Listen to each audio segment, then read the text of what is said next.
If you want to take a screenshot on OnePlus 15, here's what you can do. So the main way to capture a full screenshot is by using the power button and volume down button. If you press these two buttons together, you can quickly capture a screenshot. Besides that, we can also use the gesture screenshot. So with 3 fingers, we can swipe down from the top to the bottom like this in order to capture a full screenshot. You can also press and hold with 3 fingers, and then once the screen turns darker, we can slide down in order to select the area that should be captured. Or you can also press and hold with 3 fingers and then lift your 3 fingers and then select the area like this in order to create a capture a selective screenshot or partial screenshot.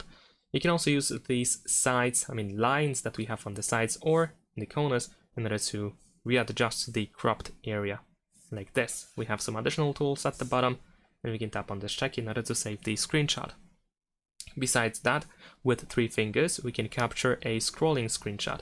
So we're gonna press and hold with 3 fingers and then scroll all the way down to the bottom of the phone.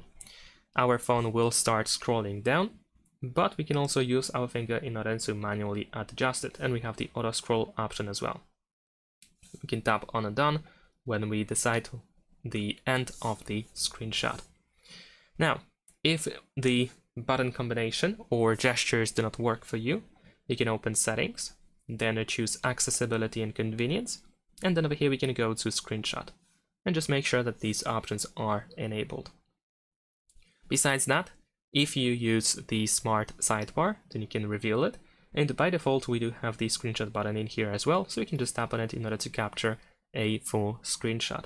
And also in quick settings you should be able to find the screenshot button, at least by default. So you can, for example, tap on the button itself to capture a full screenshot, or you can tap on the name of the button, so you can tap on the screenshot text, and then you should be able to find 3 options: screenshot, scrolling screenshot, and the partial screenshot. And that is pretty much it. Thanks for watching, leave a like and subscribe.